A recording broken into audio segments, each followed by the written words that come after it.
Hello everyone, আজ আমি তোমাদের সাথে আবারও শেয়ার করতে চলেছি একটা ছোট্ট মিনি ব্লগ। বাজার থেকে মাটির থালা কিনে নিয়ে এসেছি, আর কিনেছি তার সাথে একটা ঘট। ভাইয়ের স্কুলে বলেছে যে একটা প্রজেক্ট বানিয়ে দিতে, তো এটা দিয়ে যেহেতু প্রজেক্টটা হবে তাহলে আমি তোমাদের সাথে শেয়ার করব যে কিভাবে কি করছি না করছি।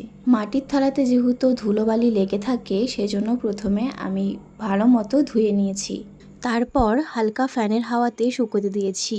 থালাটা যদি শুকনো থাকে তাহলে কিন্তু রং বসতে প্রচুর অসুবিধা হয়, আর ভালো ফিনিশিংও আসে না, তাই থালাটা ধুয়ে নিলাম। তারপর স্নান করতে চলে যাই। স্নান করে এসে প্রায় মোটামুটি রেডি। এখন আমি তোমাদেরকে দেখাবো যে এই থালাটা দিয়ে আমি কি করব। তার আগে একটা জিনিস তোমাদেরকে দেখাই যে মার্কেট থেকে আমি আগের দিন কি নিয়ে এসেছি।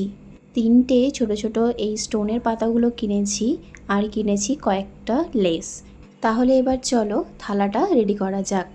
তো প্রথমে আমি থালাটাকে রং করে নেব। আমার কাছে একটু ফেব্রিক কম ছিল সেজন্য ভেবেছি যে আমি আলতা দিয়ে এই থালাটাকে রং করব। লাইটের আলোর জন্য থালাটার কালার এরকম মনে হতে পারে, কিন্তু থালাটার কালার হালকা ছিল আর আলতার কালারটাও একটু হালকা ছিল। যেহেতু এখানে লাইটটি কম সেজন্য কিন্তু আলতার কালারটা একটু ডার্ক মনে হচ্ছে। থালাটা রং করার পর আমি কিন্তু ঘরটাও রং করে ফেলি, আর আমি একটা বাটিও কিনে নিয়ে আসি, তো সেটাকেই এখন আলতা দিয়ে রং করব। এই রংটা শুকিয়ে যাওয়ার পর তারপরে কিন্তু আমি থালাটিকে সাজাবো। তো থালা সাজানোর ভিডিওটি নেক্সট ভিডিওতে তোমরা দেখতে পাবে।